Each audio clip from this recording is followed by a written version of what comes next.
Hello everyone. Hello Ainsley, Matt and Amy all with me today. How is everyone? Very well, thanks, Gordon. Good to see you good, again. Thank you, Gordon. Good, thank you. Good to see you too. I'm back and forth between my glasses and not here so that I can see everybody. We've got the screen nice and big, but got everybody in smaller view on the video. Welcome everybody. Hopefully everybody can hear me okay. Have we got people joining us at the moment, Amy? Yeah, all good, I'm told. Excellent. Obviously I'm joined today with Ainsley Damery from Clarity. In case you don't know, my name's Gordon Berry. I'm a director with Armadillo Academy and Support. I'm just waiting for everybody to join us and welcome everybody. I think there's a chat box possibly at the bottom of your screen or on the right of your screen where everybody could join in and say hello as we just give everybody a few minutes to join. Get the chat screen up myself. Hello, Roy. Ian, good to see you. Thanks for joining us. Good. Or just joining. I think we're scheduled for an hour and a half today, Ainsley, is that right? Yeah, I'm being told, so yes. Go on.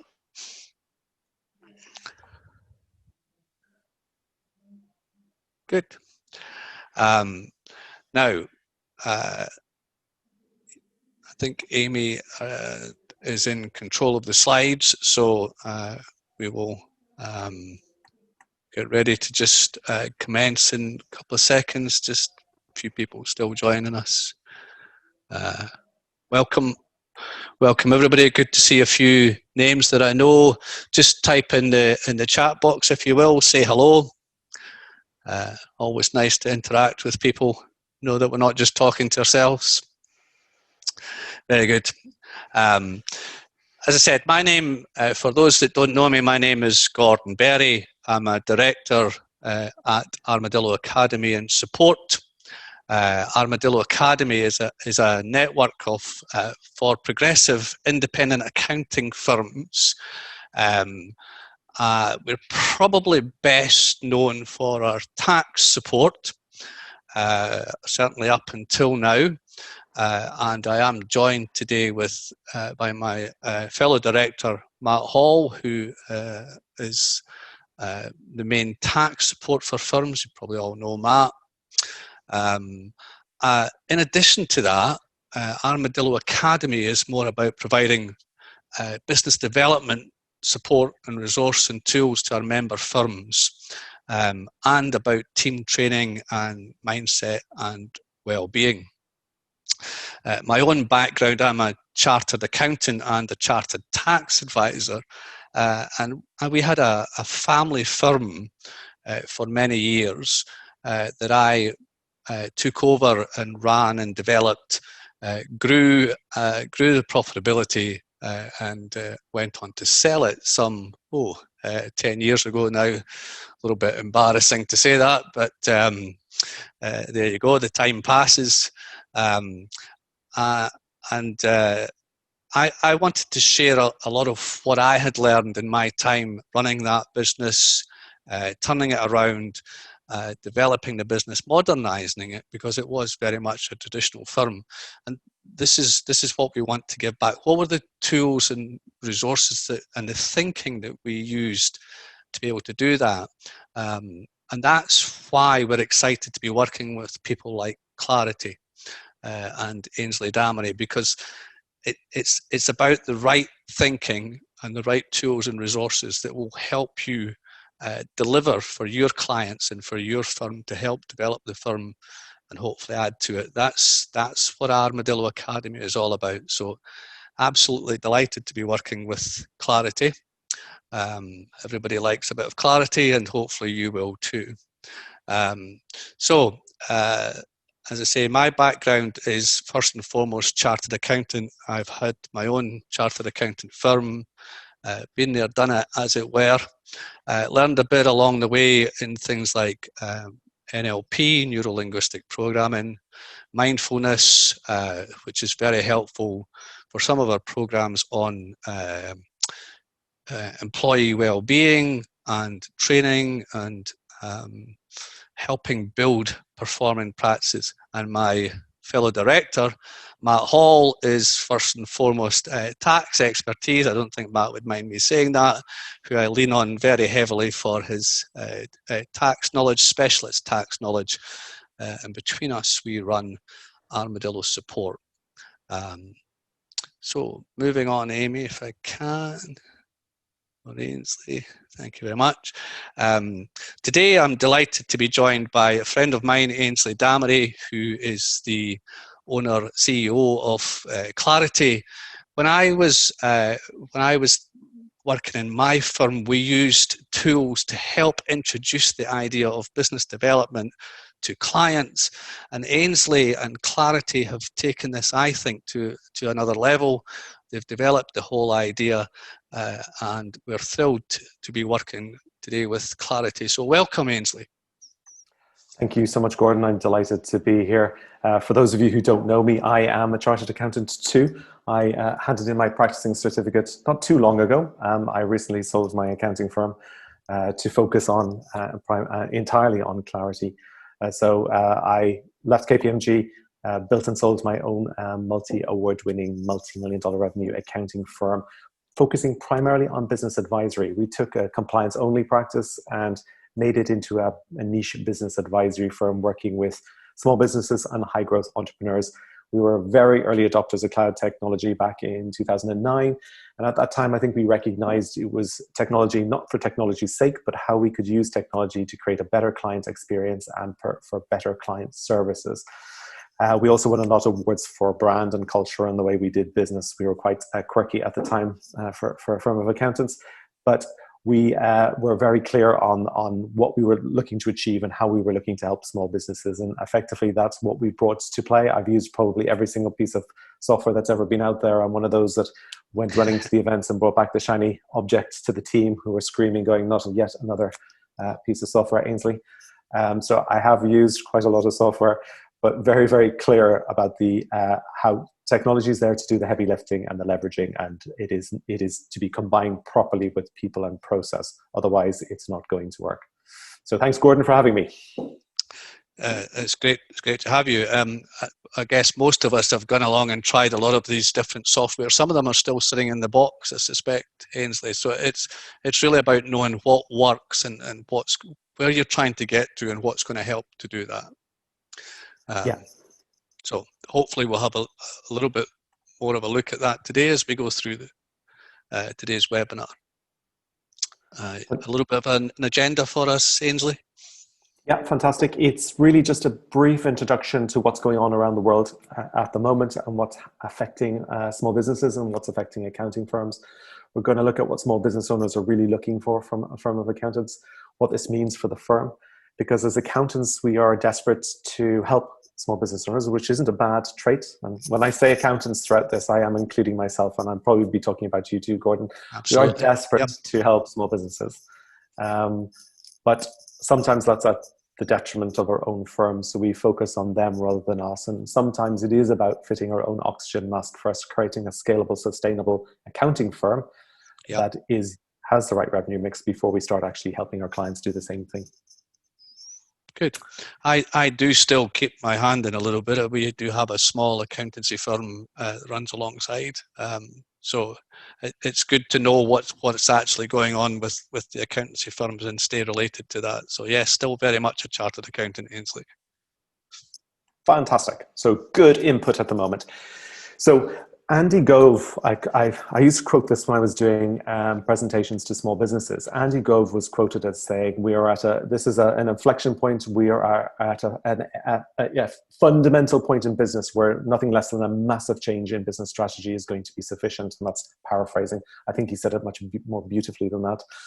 But I think for us as accountants and for our industry, this is a defining moment. I don't think anybody will quibble that what's happened over the last 6 to 9 months, we are at a defining moment for our profession and industry.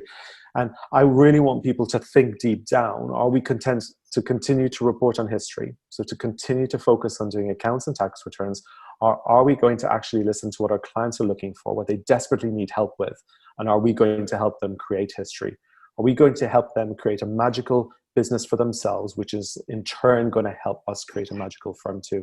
So I hope that's going to set the scene for what we're going to be talking about today, and hopefully get people fired up to actually, this is something that I want to get involved in. And I know, Gordon, you and I have talked numerous times about the failure of the toolkit box that was provided to deliver business advisory and business support services, or whatever we want to call them, in the past, and why firms have failed to be able to harness those. And hopefully we can show a different way today. Yeah, absolutely. I was reminded that somebody pointed out to me that just the other day that the old Darwin quote that people tend to know is it's only the strongest that survive. I'm told that what he actually says was it's not the strongest that survive, but those most adaptable to change. And I guess that's what we've got to do. We've got to be ready to adapt to change and make sure that we are the ones that survive. Indeed. Now, I want you to think, imagine if your clients were to say to you, I have never been more excited about my business. I can't believe that anybody has taken me through my business like this.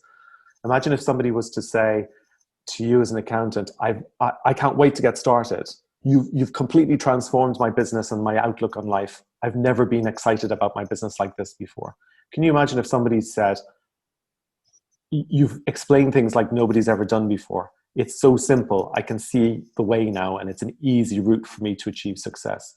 Well, these are the things that people are saying to accountants who actually strip back the complexity in business and can actually help clients with a proven framework, a proven methodology, and a simple process that actually tackles the problem and takes the clients along a journey with them, rather than, as sometimes as accountants we do, jump straight through to solutions. So hopefully today we can show a way that can get your clients excited about their business again, get them fired up, get them wanting to involve you and be involved in the business and in the growth of the business, and particularly in these challenging times, to be able to have a clear route map out of the quagmire and into the hopeful, inevitable recovery that's coming in the next couple of months into 2021. But it's about helping them get there now and helping them see that now. If I can, Ainsley, it's so important, this visualization. People don't realize, but when clients say to you, I can't see a way forward, or I can't see how we're going to do something, or I can't see a way out of this, they literally mean it. They can't see, they can't get a picture of. And what you need to do is help them create a picture. And it's not until we get a picture of it that we're actually pulled towards that picture, motivated towards it. It's so important from my NLP studies. That's something that really resonates with me. You've got to create the picture first, otherwise people just literally see a brick wall. Absolutely. And it's not just for our clients, it's for our own firm too, isn't it? It's for our own team. Yep, absolutely. Okay, a little bit about clarity. So our purpose is to give every small business owner clarity so that they can build a better business for themselves, a better life for their family and for their team, and ultimately contribute towards a better world. Now, we see and classify small business owners, including accountants. So this is about giving accountants a sense of clarity too, so that they can build a more profitable firm, a better firm, a firm that achieves what they're looking for in their life, and help them to achieve the goals that they've set and get the team involved as well. We launched our platform at XeroCon in Brisbane last September, and we've been very, very lucky. September 2019, I should say. I can't believe how quickly the time goes. It used to go faster in an accounting firm, but I can tell you from a software perspective, it goes even faster. It's crazy. Very lucky and very busy. By the looks of Indeed. So we have been lucky to pick up some. We were Xero's Global App Partner of the Month in November 2019. We're finalists for their Emerging App of the Year, and we're also now finalists in the Accounting Excellence Awards. So we've managed to start with a train running. So let's get a little bit of background into what business owners are looking for, because I think this is really important. I think as accountants, sometimes we just jump a little bit ahead, and sometimes we maybe forget the obvious, and sometimes if we've been in accounting for a while as well, we kind of get used to dealing with small business owners, and it might be helpful to just take a step back and look at the challenges and issues facing small business. So I think some really interesting stats to kick off, and this is really how big small business is. So this is setting the scene about why small business matters, why the government, we might complain, you and I, that they pay lip service to small businesses, but why certainly small business is an important focus in policy, whether they actually follow through with it or not, but how, as accountants, we need to understand, I suppose, the scale and importance of small business, because it is colossal. They actually represent 99.9% of all businesses in the UK, and that's pretty much in most Western economies. It's not just the UK. In the UK, it's 60%, so almost 2/3 of all private sector employment is through small businesses, and they account for over 50% of private sector GDP. So absolutely colossal, a massive impact to the economy. Small business is huge. Yeah. And so reliant on us to help them. Well, this is the point, because although it's huge, the failure rates of small business are also colossal, or the success rates are really small, depending on which side of the coin you look at it. And in fact, in the UK, only 4 out of 6 businesses survive 5 years. Now, in some Western economies, it's 50, but it's half. But in the UK, it's 4 out of 10 survive 5 years. And when we go out to 10 years, those numbers are harder to find. It's more anecdotal. But anywhere between 1 and 3 businesses survives that 10-year cycle. And that's effectively because most economic cycles go in 10-year troughs. So imagine if we, as accountants, were able to just change the needle of small business success, just that touch. Imagine what a difference we could make, not just to our clients, but to our local communities, our local economy, and the national economy, by just moving that needle just a touch, and by helping small business owners with the skill sets that we know are valuable and invaluable to small business owners. Now, looking at it from a simple perspective, and this isn't focusing in on the macroeconomic factors. We're not looking here at the regulatory factors or the regulatory environment. We're purely looking at in simple terms about what's controllable for a small business owner and what's in their sphere, and what, from an accounting perspective, we can do to help. So from my years of practice, these are pretty much the biggest challenges that we saw with our clients. And I know Steve, my fellow co-founder at Clarity, he had a very similar experience to me. And when we looked at the challenges across all the business sectors, it's pretty much a similar story. And I think the first real massive challenge that small business owners face is that business is complex. The world is complex. It used to be, if you remember, looking back maybe 5-10 years ago, that operational best practice and great customer service were kind of a recipe for success. You were going to win with best practice and great customer service. Now they're just getting you to the starting line. You need to do so much more in business to achieve success rather than just those 2 things. And I think if we look at small businesses, the world is just completely volatile. That's VUCA, so it's a military term for volatile, uncertain, chaotic, and ambiguous. And effectively, small business owners are being bombarded with information at all sides in a chaotic world. Yeah. And what they're doing is they're drowning in information. They are just desperately starving for knowledge. And by us as a profession flooding them with more data, throwing more and more information at them, information that they potentially don't understand in the first place, we're actually flooding them. Can you just imagine your inbox and multiply that with social media and every other angle, and the news and reports coming from all angles? I think what's really, really critical for businesses, and what we can do to help, is by providing them with bite-sized chunks. So bite-sized pieces of data, bringing it down, putting it into actionable strategies that they can take action on and implement and drive results. So this is about stripping back the complexity and giving them something simple in bite-sized pieces that they can understand and can take action on. Helping them create a route map through the complexities and then being their guide as they go through it. Exactly. Now, obviously, cash is also a massive challenge. Startups don't have any. They borrow from friends and family, mom and dad, credit cards. And the sad fact is that in business, growing, scaling businesses just consume cash. It is the law of business. Businesses eat cash. And it's also interesting that small business owners don't really understand cash. And they definitely don't understand the difference between profit and cash. It's like in practice, the classic example used to be when you'd present the year-end set of accounts to a client and say, here's your profit. And they'd say to you, Gordon, I couldn't have made all that profit. Where's all the cash gone? Where did it all go? Where is it? Exactly. Yeah, I think we've all been there. Yes.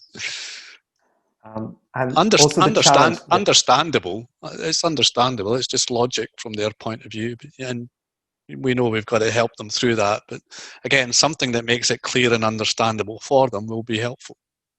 Absolutely.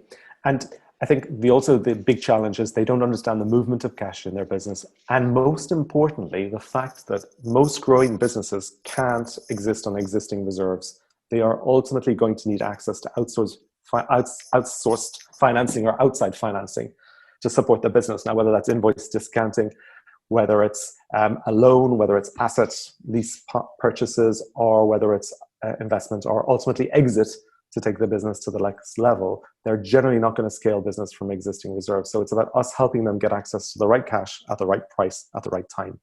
Again, something we are eminently capable of doing, and it's within our tool set and our training and in our DNA. The next challenge is numbers. So studies show in the UK, so small business owners don't get numbers, and this is twofold. The first one is that studies show in the UK only 20% of small businesses get management accounts. Now, in the world of cloud, or in the world that we're in now from the tech world, that's absolutely quite shocking, really. Yeah. And the other challenge they have is that those management accounts that they do get, one, they probably aren't properly prepared, so they're not taking into account long-term work in progress or accruals or prepayments or revenue recognition adjustments. It's probably just the push of a button from Sage or Xero or QuickBooks. But the other big challenge we have with small businesses is they just don't understand their numbers. And for years, they'd say to you as accountants and me, I'm sure you've heard it, is, oh, Gordon, I don't get numbers. I'm good at baking cakes. I'm not good at numbers. That's what I have you here for. And I think too often as accountants, we were the ones saying, absolutely, that's what we're here for. You focus on the cakes and we'll focus on the numbers. But we are doing them a massive disservice because they really need to know the language of business. They need to know accounting. They need to know their numbers, because every decision they take has a financial implication. And if we don't help them understand what decisions are having what impact on what numbers, then we're doing them a massive disservice, because we can't sit with them 24 hours a day when they make decisions. We need them to understand their numbers. We need them to understand the main dials in their business. And we need them to have an understanding about what actions are affecting what numbers in what way. Yeah. So no up-to-date data, no understanding of it. You reminded me of the farmer who had a tax inspection, and my father went out to meet the tax inspector at the farm. And the farmer said to the tax inspector, me and Mr. Berry have an agreement. I don't keep books and he doesn't keep coups.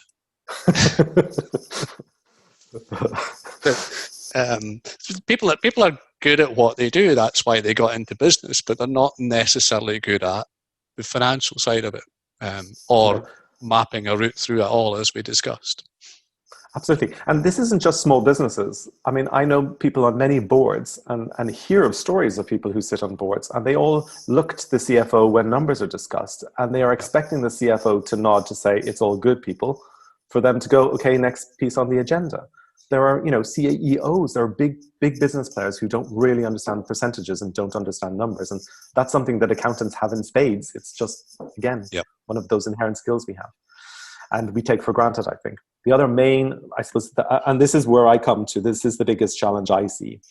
When I talk to, and you hear so many people talk about fancy pieces of kit, creating business plans and projections and forecasts, and you ask people, well, what percentage of your clients are you doing that for? And generally, when we've been working on workshops and over the past 12 months, I'm hearing pretty much the average is about 5%. So pretty much 5% of clients get some sort of planning and the rest don't have a plan, pretty much in most accounting firms. And that's really, really shocking. If you think about it, nothing in the world can get created without a plan. Whether that's a piece of art. Yeah, sorry, go on. So you said something like, I think you said 20% of clients have management accounts of some form, which is not a high percentage, but you then went on to say they may or may not be reliable, depending on the input.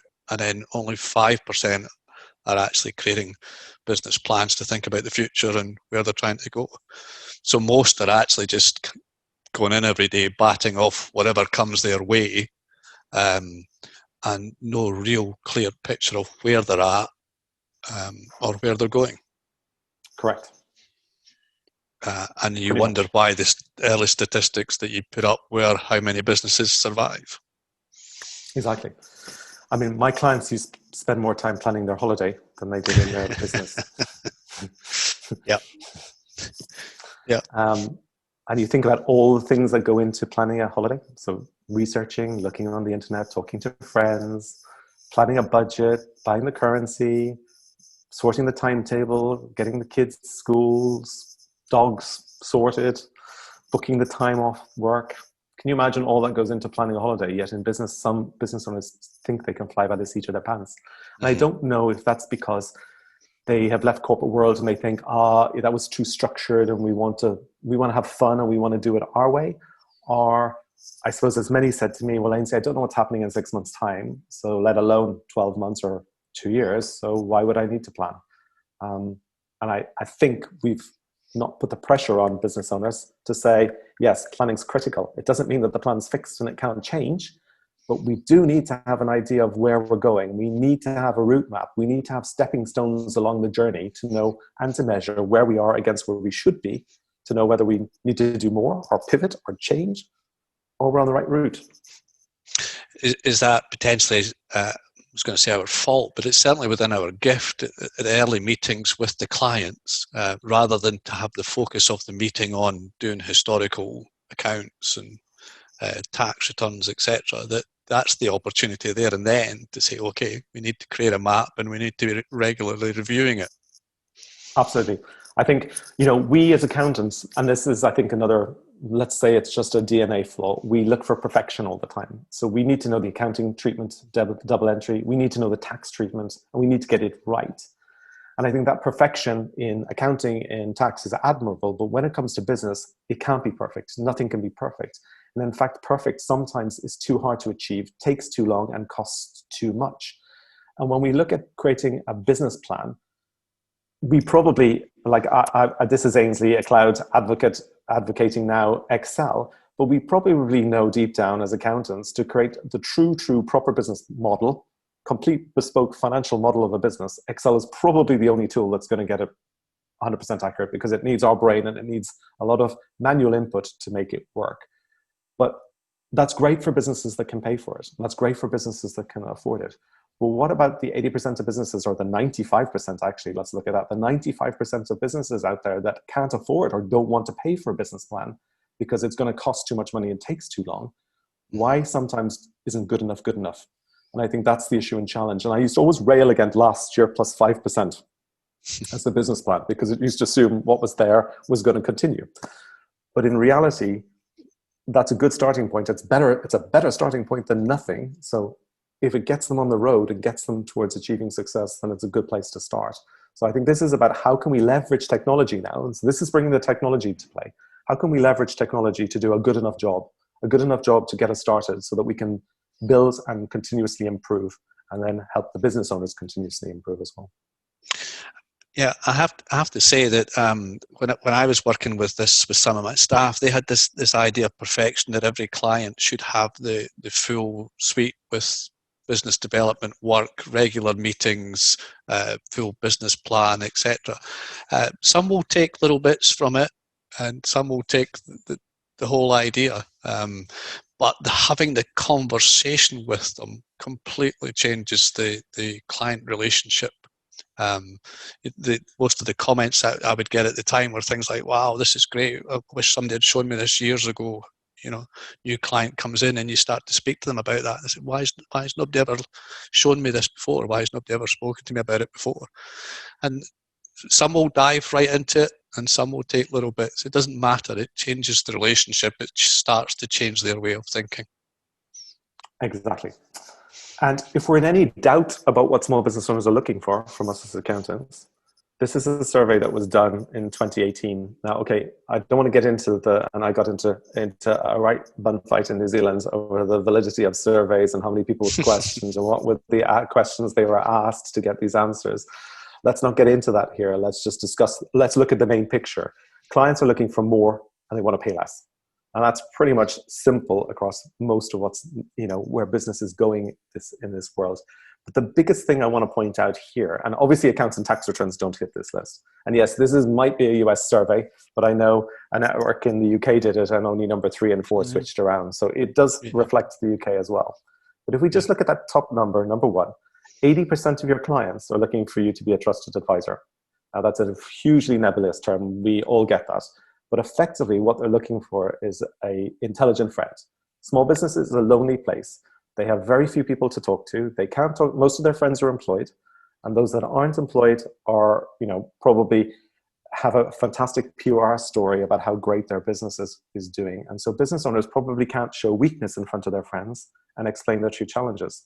So just by being there, by being that intelligent friend in a room that's listening, that's able to understand the issues and challenges that they're going through, and to be that critical thinker, I think is a huge service that we as accountants just don't understand the power that is and that service is for small business owners. Yeah. However well-meaning they might be, unless you're actually running a business yourself or involved in an industry to do with running businesses, then it's very difficult to comprehend what the business owner has to deal with. So knowing they can get advice from somebody that they trust, somebody that they feel able to speak to, makes a huge difference. I've seen similar surveys over the years, Ainsley, and consistently that's what comes out number 1. It's trusted advisor, and a cost actually generally is well down the list. Yep. I mean, let's look at it this way as well. If we inherently deal with our top 20% of clients, because let's face it, in most accounting firms, the top 20% of clients get cared and loved for inherently, whether we have a structured process to deal with that or not. They're paying us good money. They're normally dealing with the senior team within the firm. We're in regular contact. We're asking them good questions. They're telling us what they need help with, and we're delivering it. So however we want to badge up advisory, added value, whatever it is, we are delivering that to our top 20% probably. If we're 80% want help, we're delivering it to 20, that potentially leaves 60% of our client base that is desperately looking for help and support, and we're not giving it to them. And I think that's the big challenge we have in accounting, and why we now need to look at a different business model, not just for our own firm, but for our clients too.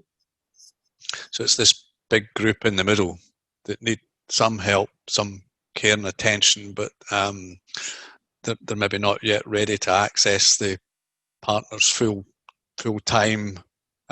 So how can we leverage that? How can we help them? And I know you're passionate about the next generation coming along too. And this is as well, how do we engage that generation? How do we engage that team? How do we give them the tools and the confidence and the ability to help and to take that next step up? And obviously give us a route map to potentially exit or potentially have the firm running without us, where we can take more time off.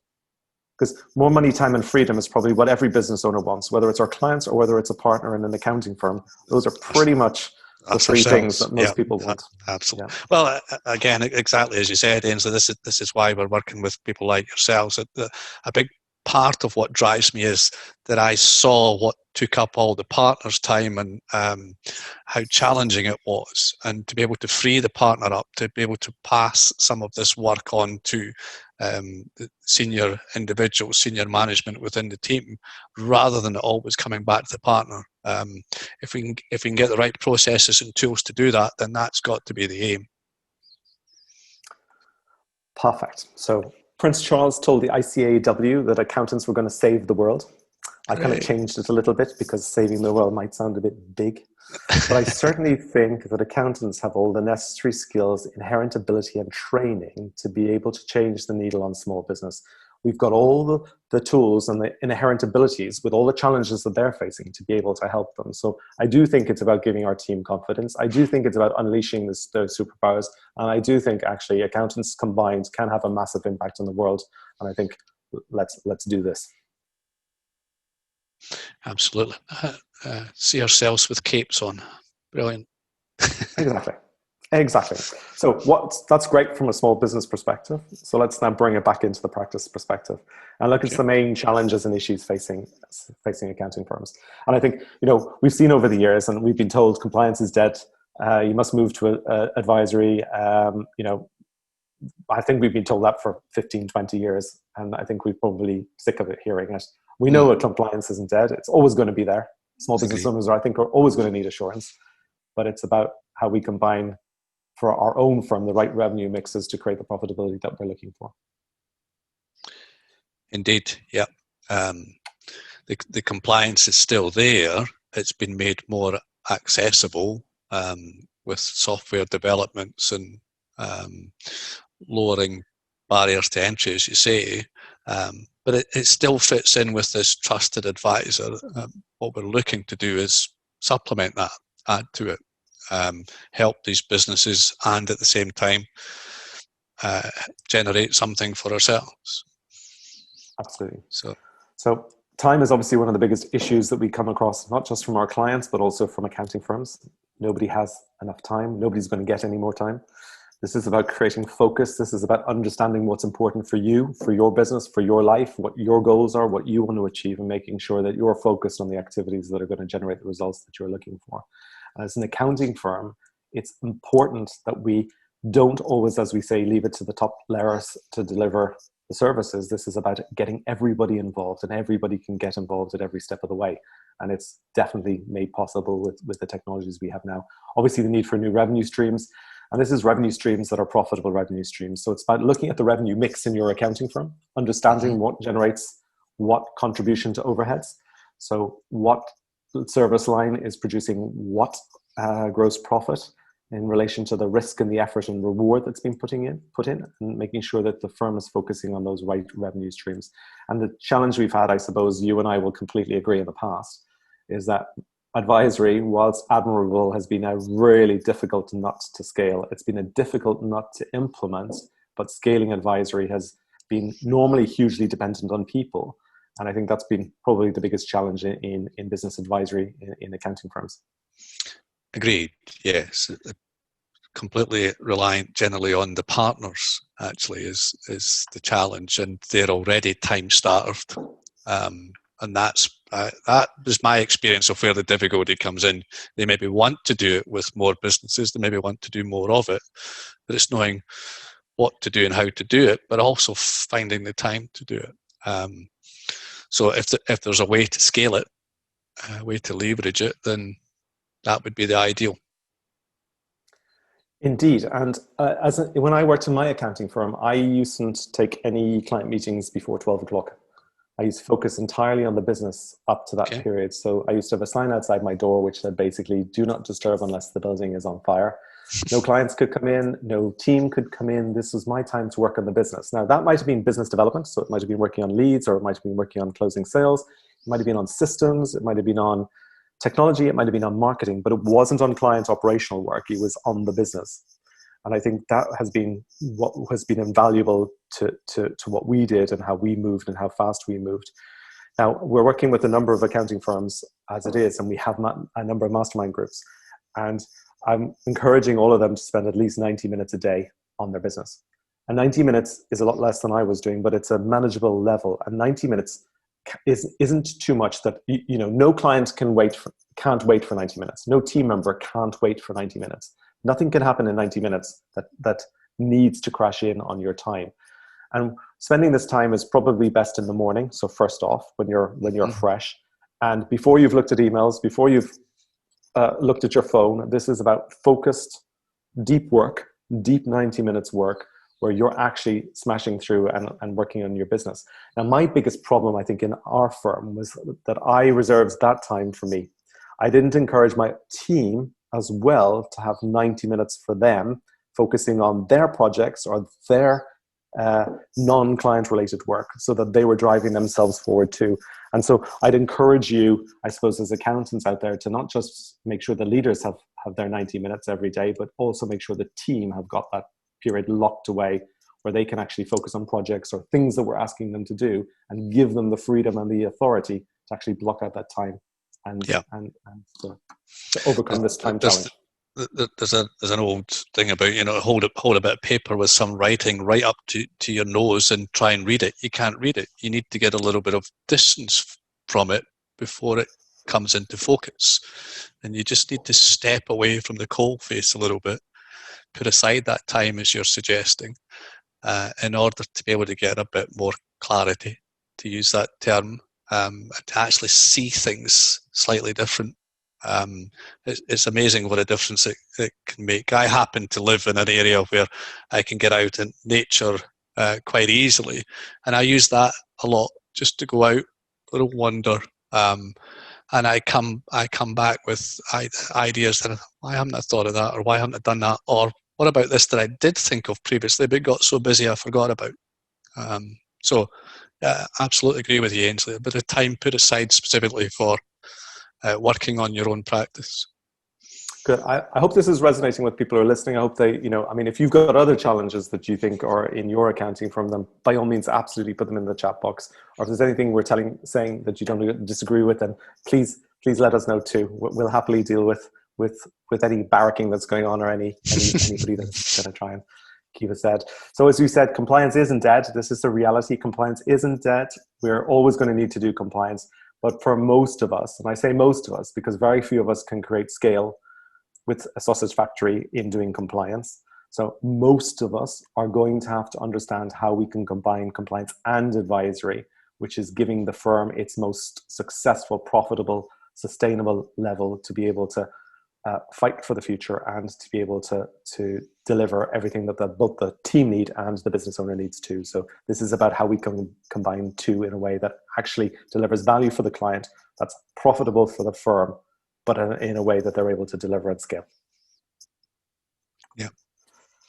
Okay, so let's get on to that. What is business advisory? Because this is, again, a term that's been, I suppose, abused or overused or misused or God knows what. So at Clarity, Gordon, we like to think of business advisory is like baking. Now, I don't actually like chocolate cake. I don't know why we've got a picture of chocolate cake. I'm a cheesecake kind of guy. What cake do you like? I'm quite happy with the chocolate cake, Ainsley. I would go for that. That's fine. Yeah. Okay. Move on, gents. It's making me hungry. Well, this one is a chocolate fondant for anybody who doesn't realize. And I'm sure if you've ever watched MasterChef, you'll know that potentially this is the nemesis of many contestants. A chocolate fondant is difficult to do. It needs perfect measurement and timing. And until you cut the thing open, you don't know whether it's going to be successful or not. But getting away from chocolate cake, let's just look at baking in general. I'm sure most of you may have seen the Great British Bake Off. But if you haven't, let me just put it this way. If baking is quite scientific, and if you wing it, you're probably going to end up in disaster. You need to have the right ingredients. You need to have the right measurement of ingredients. You need to follow the recipe or the methodology religiously. And when that cake is in that oven, you see on Great British Bake Off, they're all on their knees looking into the oven. That cake needs constant monitoring, and it needs adjusting for temperature and timings as it's baking, because otherwise it will end up in disaster. And that's pretty much business advisory wrapped up, or business in general wrapped up in that analogy. And when we put it into more, I suppose, scientific framework from an accounting perspective, what I want to give you here is a framework that is used worldwide. This framework is not just business advisory. This is the exact framework for wealth management advisory, for tax advisory, for marketing advisory, for time management advisory, for cake baking advisory. This is how every single engagement worldwide from an advisory perspective works. And this, again, isn't the small firms. This is Bain, this is Accenture, this is top-level consulting firms, right down to small accounting advisory firms. This is how everybody does business advisory. And the framework is really this simple. It's about understanding where your clients are now, understanding where they could or should get to, calculating the gap, creating a plan to close the gap, and then measuring and monitoring results against the plan. It is that simple. Now, obviously, we can go light or we can go deep in each of these areas, depending on the size of the client and the size of the engagement.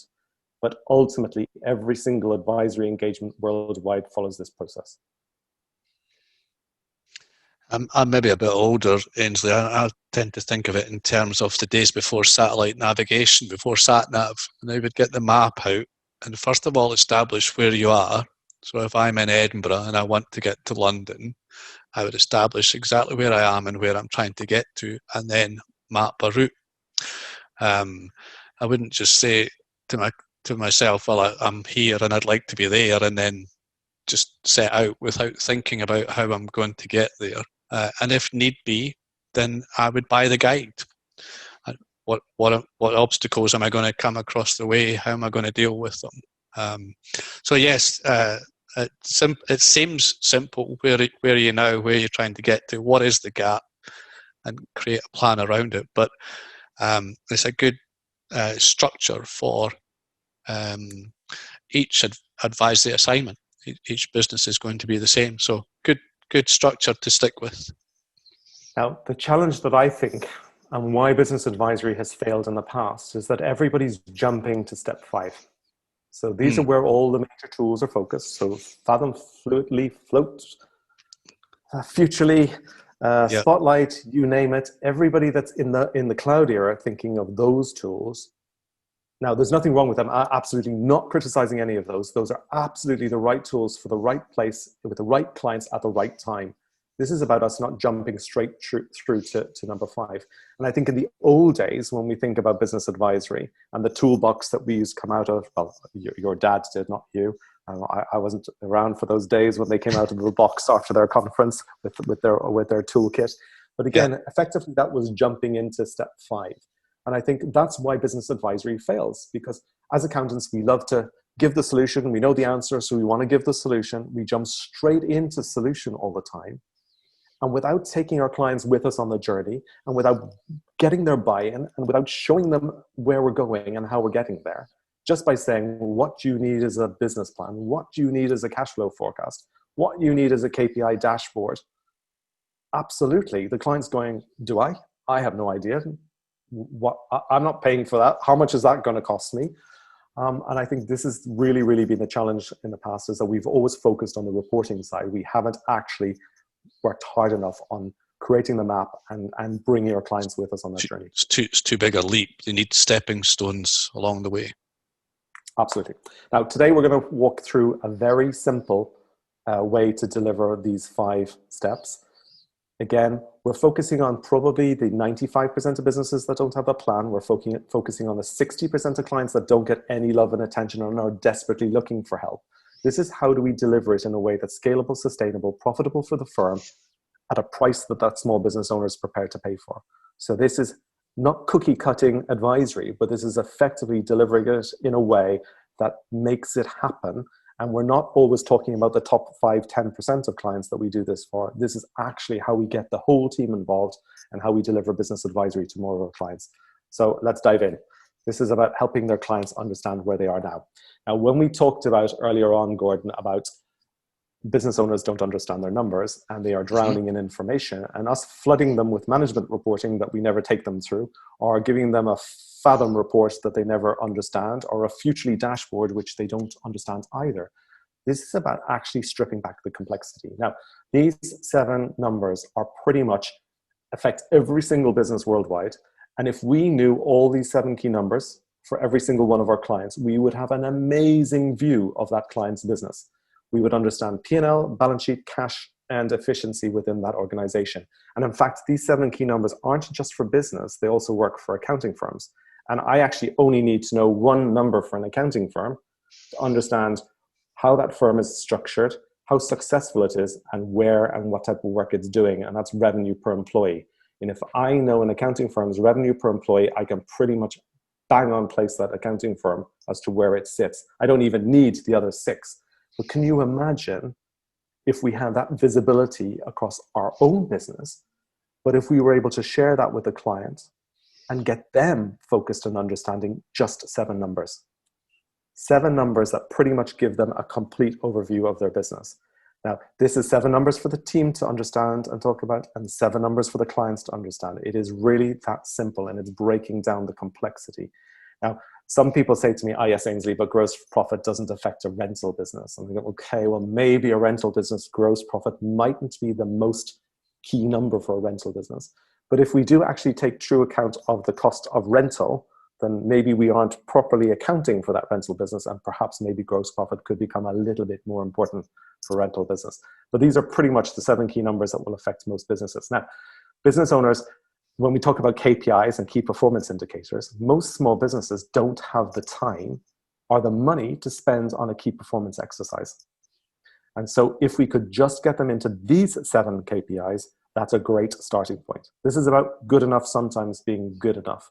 And of course, when we're dealing with the client, we might get other numbers to add to the mix. But if we started with these 7 and got them understanding these 7, it would be huge for business. Yep. Okay. And do it in a way that's accessible for them and can be done quickly and visually. Exactly.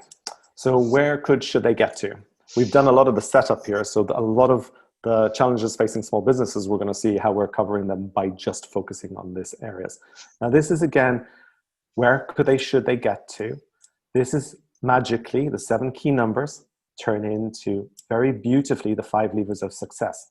So we are taking the client on a very simple journey with us.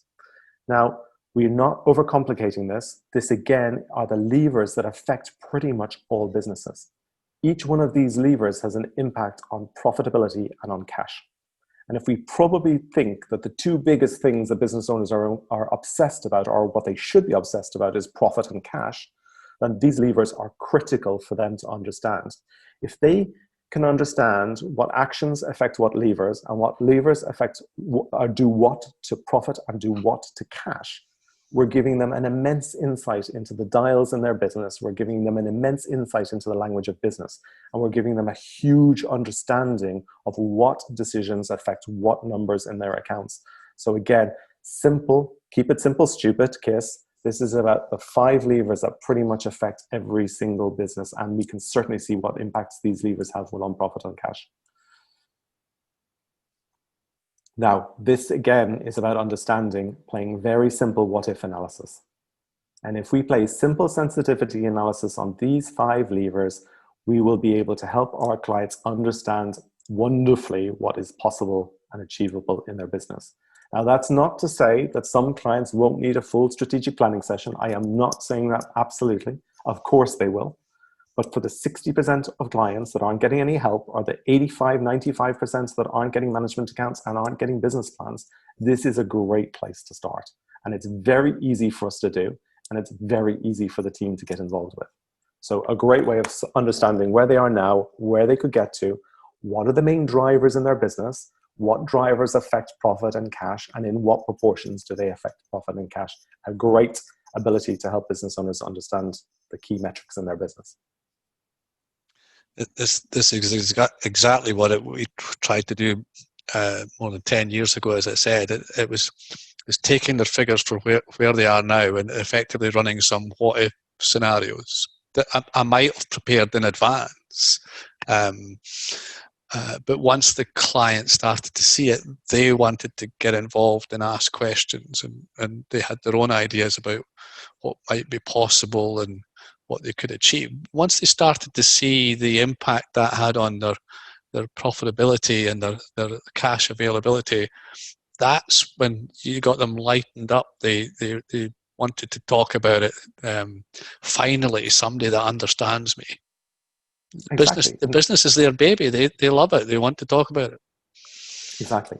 And this isn't about necessarily making significant changes. This is the power of marginal gains. This is just the 1% changes combined can have a massive impact. And, we've heard about sports teams, British cycling, British swimming, the power of marginal gains. This is exactly the same for business. It's about combining the baby steps, making simple, small changes each and every day that have a massive impact, and combined can have a bigger impact. And I think for accountants, if you multiply 1 to the power of 365, you'll end up with 1. And if you multiply 1.01 to the power of 365, you'll end up with something close to 37.78 or something like that.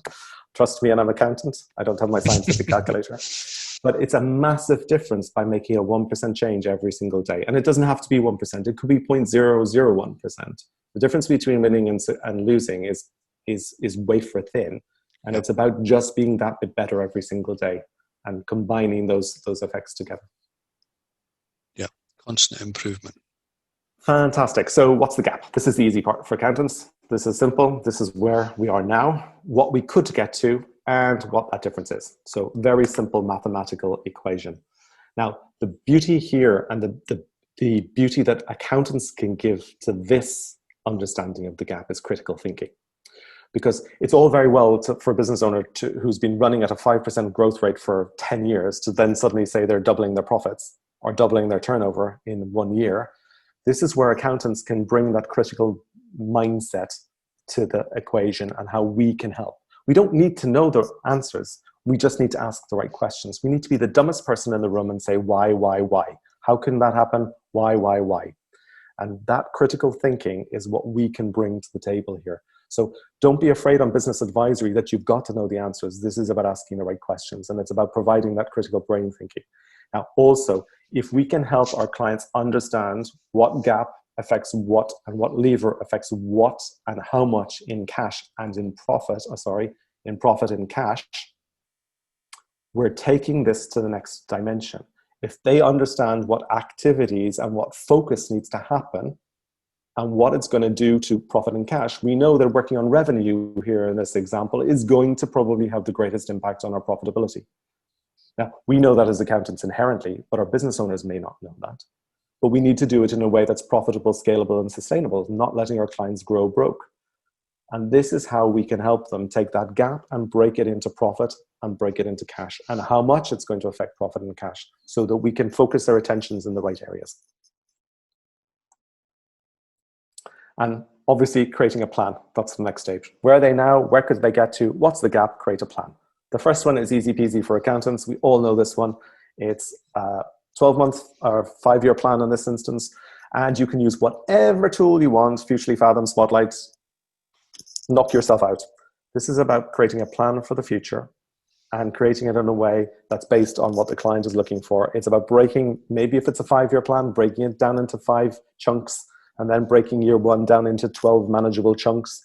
This is bread and butter for accountants, so I'm not going to over focus on this one. But I'm just saying, maybe for some businesses, it might be just a simple 12-month plan. Maybe not 3-way projections. Maybe just a simple 12-month plan is appropriate for that client, for that size, and for the fee that you're able to charge them. Maybe it's 3-way projections. Maybe it's an Excel complex financial model. But this is a financial plan. Let's get a financial plan in place for every single client. And we can do now with technology at the click of a button. What's more important, or as important, sorry, not more important, that's the wrong word. What's as important as a financial plan is an action plan. And very simply, a who, what, when action plan creates responsibility, it creates focus, and it creates accountability. So that's responsibility, focus, accountability. Now, rather than taking long-winded meeting notes, if we left every single meeting, and this is within the firm, not just for our clients, if we left every single meeting with a clear action of who's going to do what by when, and we hold those people accountable, then we're definitely going to drive activities, drive action, and activities drive results. So this is an amazing way for us to drive activities within our clients. Now, also, studies show that small business owners with written goals that are held accountable achieve 78% more. Now, in my days in accounting, I know it's more than that. Having the right goals and being held accountable, my clients were more than doubling their profits. It wasn't just about 78%.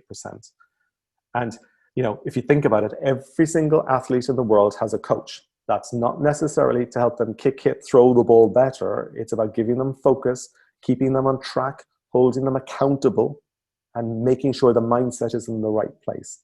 And actually just being that sounding board. So this is exactly what we can do for our clients. And again, this is the secret sauce. This is accountability. This meeting a client and saying to them, these are the 3 things you were going to do last month. What have you done? What haven't you done? And why? And do you need help with that? Yeah, absolutely. There's a world of difference between joining the gym and promising yourself you're going to go and actually getting yourself a trainer that's going to turn up with your training kit each week, say, right, come on, we're going, let's do it. We've got our target for this week. We've got it written down. We know what we're aiming for. A world of difference. Absolutely. And, don't be afraid if you've created an action plan and your clients will say, great, I'm going to do all that myself, because you know what's going to happen when you say, great, I'll ring you up in a month's time and see how you're getting on. Because the response is going to be, yes, Ainsley, you don't understand. I didn't have the time. Is going to be the response from those small business owners. So creating the action plan enables you to follow up and the power of following up. And that's what's critical to help small business owners keep them focused, keep them on track. Yep. And fantastic, the last bit, measure and monitor results versus plan. Again, this is an area that accountants have overly focused on in the past, but this is the one that they really know, so we can fly through this. In very simple terms, it's about budget versus actual and looking at the variance. And if there's a variance, there's probably 3 reasons. There might be more than 3 reasons, but it's pretty much boils down to these 3 reasons. 1, they haven't undertaken an action, so they haven't done stuff. 2, the actions they've done may not have been the right actions, so we may need to try something different. Or 3, the plan is cookie, and we need to change the plan.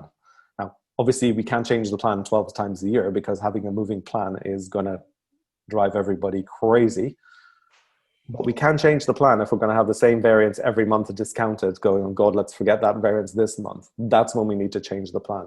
But pretty much simple way to help keep the clients accountable and drive activity. What were we supposed to do? What happened? Why did it happen? Was it because we didn't do stuff, we did it in the wrong way, or the plan's wrong in the first place? And what are we going to do to fix it? And that's the 4th question. And again, just by being there, not knowing all the answers, you don't have to have the answers. This is about asking the questions and keeping the client focused and accountable to help them drive forward.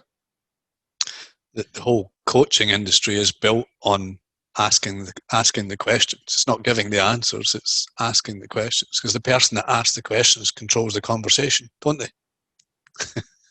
Do they? So yeah, the tool that Clarity have built is helping pull all this out from the accounting information and putting it in a presentable way that allows you to have these conversations and to ask those questions. Otherwise, if we don't have that information, we don't know what questions to ask. But it's just asking the right questions and then holding people accountable to what actions they said they were going to take. You're keeping people responsible there. You're creating the who, what, when. That's again within the tool. Absolutely. I mean, everything we've discussed today is included within Clarity. We've done it in a way to actually drive action within an accounting firm and to give the team a tool set and a mindset and an ability to help small businesses in a way that combines technology. So Clarity isn't just about the technology, it's also about the processes to help the team deliver. So this is about combining people, process, and technology in the right way, because technology is never going to do all of it. It's about getting it to do the heavy lifting so that you can deliver the intelligent bit in a way that's profitable for the firm but affordable for the client. I think that's the key element. Yeah, but it's creating this process so that I don't have to think about it and then create it and train the team from scratch. They just need to follow the process that you've created, and they'll ask the right questions and follow the right steps. They're creating that chocolate cake. Indeed. And so we've got a business advisory made simple cheat sheet here. So if you want to go deep or go light at each of these areas, this is how you can go deep and go light. I won't go through it now. This is about how you can actually go deeper than what we just said if the client or the size of the engagement is bigger, but it's exactly the same process. We follow exactly the same process no matter what size the client is. So you can, everybody will be getting a copy of the slides so they can take a copy of that. So if we've got any questions, it would be a good time to deal with those. So you've got a lot of businesses using this already, Ainsley. What sort of feedback are people getting from their clients? What sort of responses are they getting? Well, we're finding that accountants that actually implement, that take action, are getting results. They're getting results because they're taking their clients with them on a journey. They're showing them and involving them in the future of the business and showing them how little simple small changes together combined can have a massive impact on profit and cash. And effectively, if you don't think, like talking to your clients and selling them a report isn't what they want. They want more profit.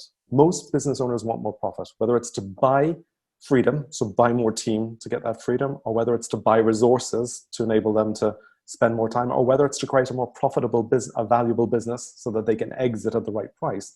Ultimately, it does come down to profitability. And when you show them the impact of changes in their business on profit and show them how you can help them get that profit, and give them a quantifiable value proposition, so show them what it means to their back pocket, then business owners can make a very simple business decision. And it's if they trust you and they believe you and you're giving them a proposition which makes eminent business sense to them, then they're going to say yes. Now, it doesn't mean they're going to say yes straight away, because studies show that people need 5 follow-ups to make a decision. And most people give up after follow-up number 1. This isn't about making quick sales. This is about upserving your clients in the right way, doing the right thing by them, giving them the right services to help them create a better business. And when you show it to them and visibly show it to them, not talk to them about how you could do it, but show them and involve them in the process, business owners are snapping accountants' hands off.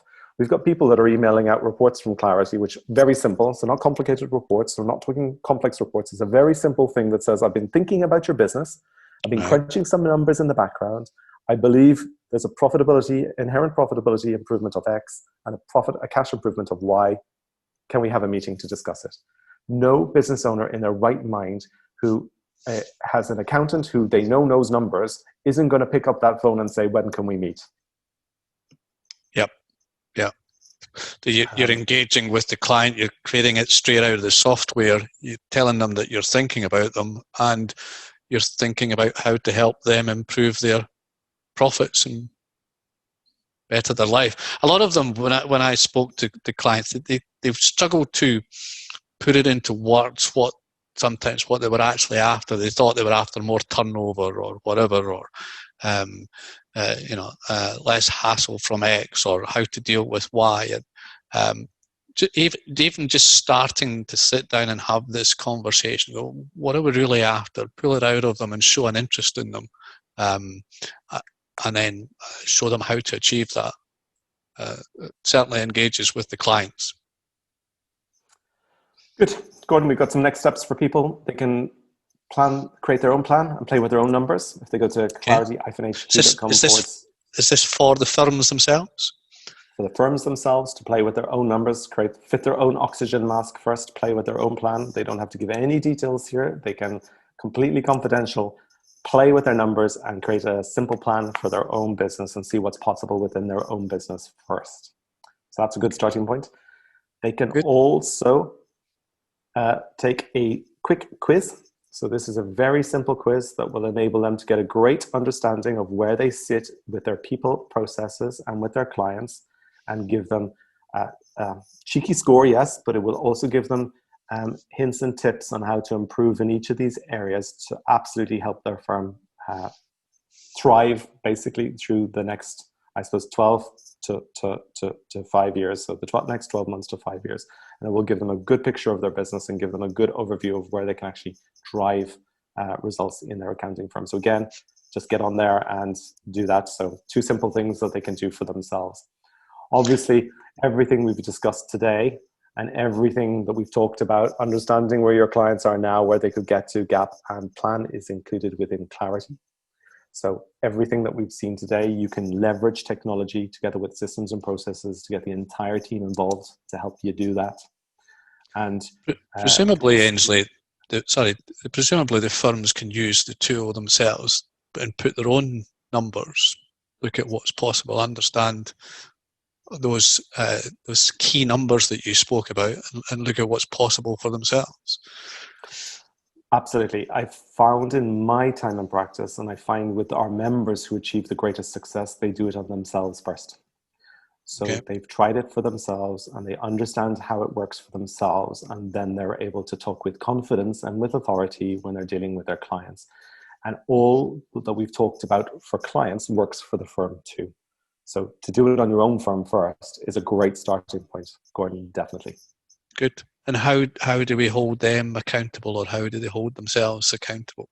Clearly there's an opportunity to create their own route map and create those tasks that you spoke about. Absolutely. Well, you and I have come up with something wonderful to be able to help them and hold them accountable. So thanks to Armadillo Academy, all Armadillo members get access to something that's absolutely quite amazing and very cost effective for the firm. So everything we've talked about today, helping your clients understand where they are now, where they could get to, gap, plan, and measure and monitor results, Mm-hmm. We've combined with learning and implementation, because accountability and group momentum and together with learning is what really drives performance moving forward. And you and I know that accountability is critical. So what we've implemented or introduced for Armadillo Academy members is the ability to join a quarterly mastermind group. So obviously with the price that we're going to give them, it has to be done in groups. We can't do it on a one-to-one basis.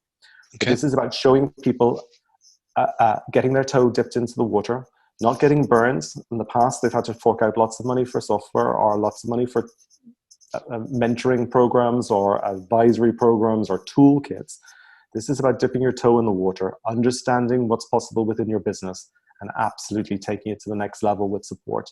And obviously, what we're showing them now can be expanded as and when they make more money and more profit and they need more help as they go along. This is the starting point.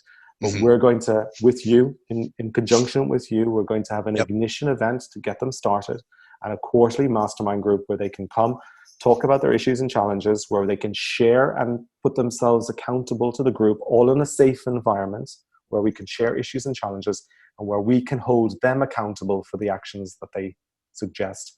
In addition, obviously, we can use the tools and templates that we have within Clarity, and again, on a group basis, drive and keep that momentum going.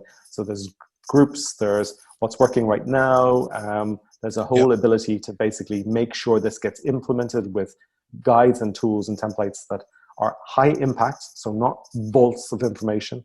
This is simple to do. As you can see, those 5 steps are very simple to implement, very simple to scale, and very simple to get the entire team involved with. Mm-hmm. So holding ourselves accountable in the same way that we're talking to clients about it, using the same tool and becoming familiar with it, and an opportunity to get more of the team involved, presumably. Exactly. Sounds Fantastic. great. So it is. And you and we are all into this. Mm-hmm. Absolutely all up for this for your members to make sure that they achieve success. So the next Mastermind Ignition event, so this is to kickstart as a group. So it's not about getting started with Armadillo Academy, and it's not about getting started with Clarity. You should do that straight away. This is where we're going to come as a group together to take the initial period of learning and see how we can supercharge that within that group to really, really drive results, drive implementation, drive action going forward. And it will be quarterly thereafter. And the monthly price for that is £120 per month plus that. It is a super special price for Armadillo Academy members. Doesn't exist anywhere else on the planet. So this is access to everything that we've talked about here. So access to Clarity, access to 5 levels of business advisory in 14 days, support to get started, mastermind quarterly session, private Slack group, 2.5-hour kickstart event, and help with getting it absolutely implemented. It is a no-brainer. It's a simple way to absolutely get kickstarted with business advisory in a way that drives profitability for the firm. And just to show people, I suppose, sorry, they do need to use this code. So that's the code. Make sure you've got that code and quote it. Everybody's going to get a copy of the slides, so they have access to this code. So that's going to lock you into this very special price because it does not exist. Just to give you an example, you know, we're talking about £827, £417 as, you know, the effective packages for what people are getting here. They are getting the starter package, so it is a kickstart. They are limited with licenses. They are limited with team members, but it is getting them started on the journey. And if they need to upgrade, we have obviously very special prices as well for Armadillo members. They get 10% off everything that we've got here. Now, I'm not freaking people out with the prices. I am saying that there's a great way to get started here. And this is about helping you get started and make the right step for your firm.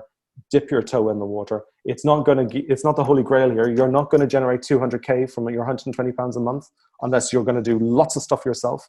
But this is about giving you a way to absolutely dip your toe in the water and make sure you're comfortable and ready to take it to the next level. So it's a taster session, a taster, I suppose, menu, not taster menu actually, because that's quite a big menu.